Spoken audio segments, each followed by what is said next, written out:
Why hip-hop? Why hip-hop? Sure you've been doing anything out there. Absolutely. I feel like hip-hop because when I rap, man, I feel like, you know, when I was young, I feel like we all wanted to be singers. We all wanted to be, you know, I wanted to be Bobby Brown, Keith Sweat, but I feel like something about rapping, it allows you to say so much within one verse. You got 16 bars and so many words packed into each bar. You know, I feel like it's the highest level of self-expression. You can get so specific. It's poetry in motion, you know what I'm saying? You know, that's why I like it. When it's all said and done, and I pray in Jesus' name, this is many, many, many, many years from now, with nothing but prosperity on your health, your finances, yes, sir. family, everything. Thank you. But it's time for you to go. Mm-hmm. What is your legacy going to be? And when your name comes up in a conversation, what do you want people to say? Man, I just want to say that, you know, on top of following my dreams and achieving whatever it was that I wanted, because I knew I could, I want to say that, you know, I inspired some people out there, you know, for the betterment of themselves, you know. Either inspired them to chase their dreams or their goals, or just maybe something else. Maybe change the kid's life and made him look at something in his life a little differently. You know, sometimes I try to, you know, I feel like I speak how I know my peers speak in my raps, but I also throw things in there that they might not even know that I'm throwing in there to, you know, kind of catch them off guard and maybe change their vision a little bit. I had a couple of experiences where a guy come up to me and told me, you know, the only way he got through his cancer was because of the song I got called I Get Up, and that was so crazy to me. And another girl said a song I got called Losing My Balance changed the way she looked at the world, and now she's a different person. So little things like that, I'll be cool with that.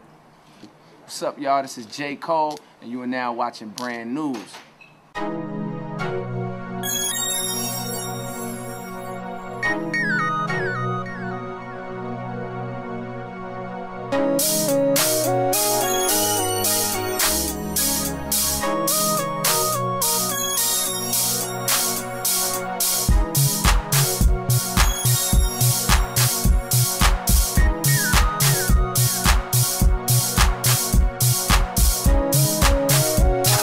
Thank you, my dude, Mr. Cole.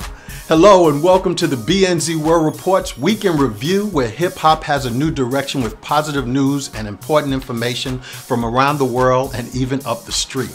I'm Christopher Martin, better known as Play, and I, along with Team BNz, want to thank you very much for taking time out of your schedule to hang out with us for just a few minutes as we share just about 4 stories, great stories reported last week, featured in our News to Know section on brandnews.com, Facebook, Twitter, Instagram feed, and more. Monday through Friday, we post news to know from various sources from television and print to the internet about individuals and events making a difference around the world. For more information about us, our social network connections, and how to simply contribute great stories to Brand News, check out brandnews.com. So without any further delay, let's get on to our first story.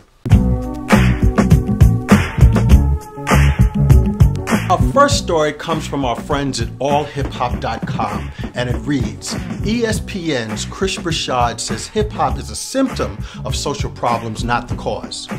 ESPN basketball analyst Chris Broussard spoke with the Daily Caller about hip-hop's relationship with social issues like poverty, crime, and injustice. As the president of the Christian men's movement K.I.N.G, Broussard has taken on the duty of fulfilling the organization's mission of healing and empowering men of African descent through the teachings of Jesus Christ.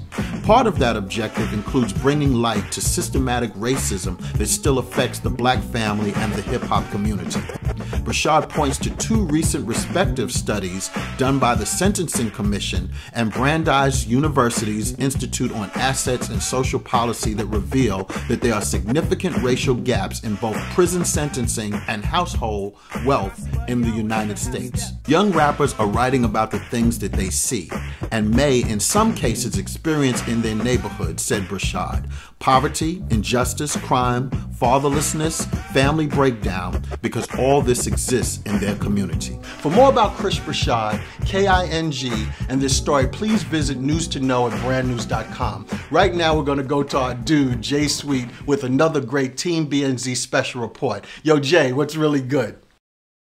Who is a journalist? And there's always that debate. Well, if I'm sitting in my den and I'm writing a blog, am I the same type of journalist as you would find at someplace like CBS News or ABC News or the New York Times? And the answer is yes. Benjamin Davis, a broadcast journalism professor at Florida A&M University, says that we all have some type of responsibility as journalists if we post to the web or any type of media outlet. There are different types of journalists. There's a reportorial journalist, someone that goes out, interviews people, wears down the shoe leather in order to get the story. Be people that you would call entertainment journalists, and then you have opinion journalists. His latest book, The Digital Media Pyramid, gives guidelines on how to operate in a society that is so technologically savvy and often misguided and oblivious to laws and protocol of the internet. He said since we all blog, we all can be held accountable for our actions. Everyone's going to cut and paste information into their blog. And we basically, the Digital Media Pyramid explains the rules for cutting and pasting, attribution, how important that is. In terms of copyrights, especially with music, the digital natives are a bunch of thieves. They think that if they could access a piece of music that's on the internet and that they can put it on their PDA or onto their laptop, they own it. They do not own it. And nothing in the world will get them to change their mind, except for a lawsuit, and the lawsuits do come. Not only does he touch on the legal aspect of music, he shows how rappers and even inventors like Benjamin Franklin share some of the same characteristics as journalists. Benjamin Franklin and NWA have a lot in common, those original rappers and Benjamin Franklin. Benjamin Franklin was going around the world to the French and anyone else that would listen to him and saying, the British Crown is oppressing us. We want less oppression. We want freedom. And that's all he did. He wrote about it and he got the word out. And it actually helped this country get the type of freedoms that we enjoy today. And at the same time you had Eazy-E and you had NWA saying LAPD is oppressing us. They're beating us up unnecessarily. They're stopping us for stupid reasons. And they got the word out about what they perceived to be ills and oppressions, the same way Ben Franklin did. So when you ask who is a journalist, it's the person that uses the information responsibly and to try to get some type of greater truth out to society. And the Digital Media Pyramid discusses that.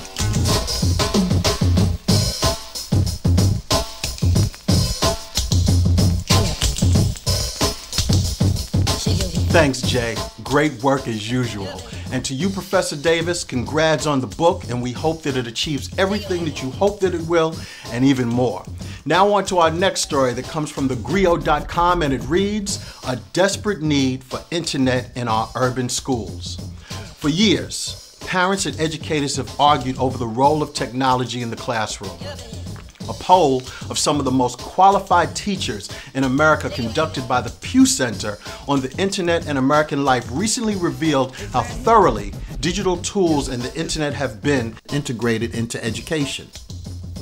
Policymakers now must determine how to ensure that all students, regardless of income or location, enjoy the benefits of digitally enhanced learning.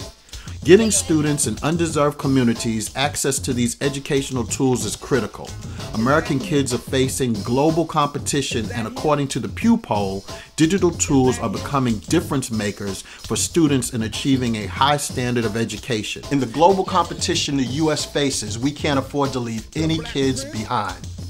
There's so much more information to this story, and we encourage you to go to our News to Know section at brandnews.com for it, and so many other stories that will probably be of interest to you, your family, and your peoples. Now it's time for a ray of motivation from our very own senior Team BNz reporter, Angela Ray. Thanks so much, Chris. Hello and welcome to this Rays of Motivation Minute for the BNz World Report. I am Angela Ray. So, Ray of Motivation number 55 from my book, Rays of Motivation, states, champions do not lack fear, they lack stagnation. You know, many times in life we are faced with obstacles, goals, things that we want to overcome, things that we want to accomplish. We're faced with fears. Everyone is faced with fears. However, the difference between those that become champions and those who don't is that champions do not stop. They keep going. They're not stagnant. And speaking of champions, I would like to say a big congratulations to the Louisville Cardinals, who were crowned the 2013 men's NCAA basketball champions in spite of the obstacles and perhaps some fears that they faced along the way, particularly as they watched their teammate Kevin Ware get injured, break a leg, live on national television as people watched around the world during the semifinals. But they didn't stop. They were not stagnant, and they were crowned champions. I'd also like to say congratulations to UConn for being crowned the women's NCAA basketball champions for 2013. Again, remember, it's not that you won't face fears. It's how you keep moving through the fears. Ray of Motivation number 55. Champions do not lack fear. They lack stagnation. I would love to hear from you. Feel free to send me an email at angela@brandnews.com or connect with me on Facebook at facebook.com/TheAngelaRay. Now back to you, Chris. What can I say, Angela? As always, I'm motivated. Our last but certainly not our least story is also a salute and congratulations, inspired by a story coming again from thegrio.com about Public Enemy's Rock and Roll Hall of Fame induction. Public Enemy is one of only 4 hip-hop acts ever to make the cut, and it makes them part of an elite group of artists that includes the Beatles, Rolling Stones, Beach Boys, and Buddy Holly, who were inducted in their first year of eligibility. Thus, it solidifies hip-hop's imprint in music history. It's not ever really been about us. It's about how we can actually forward the genre. We take this very, very seriously, says my friend Chuck D. He adds, I don't think we've ever been popular. We've been kind of begrudgingly accepted. I tell people all the time, if we didn't get a chance to get our passport in 1987 and leave this country, Public Enemy wouldn't have lasted 26 years as a cultural group that set the stage. We come from Roosevelt, Long Island. That's a lot of what this whole thing is about. That's what Chuck says. He also adds, we represent a lot of things to a lot of people across the world who are looking at these moments. The question is, what do we do with these moments, and how does this better the environment that gave us the platform to be able to make changes in people's lives with the gift of music? Congratulations, my dear friends. Kid and I have had the honor of touring with Public Enemy by their request many times, and I can't even tell you how much I value those memories, our friendship today, and I'm so proud of them. On behalf of Kid and I, Brand News, and millions of other hip-hop fans, and even those who aren't even hip-hop fans, we congratulate you again. Right now, I want to end the show out. Everybody, we're going to do this a little differently this time. I want to end the show out with a moment of silence and bring up 4 faces of those whose lives was tragically taken with the situation in Boston, Massachusetts. Our prayers and our hearts go out, and we give condolences to the families and those who were badly injured and might have to suffer with changes in their lives for the rest of their lives. I ask in the name of Jesus that he supplies you and gives you a peace, a comfort, a love, and a strength that surpasses all understanding. On behalf of Brand News, God bless you all.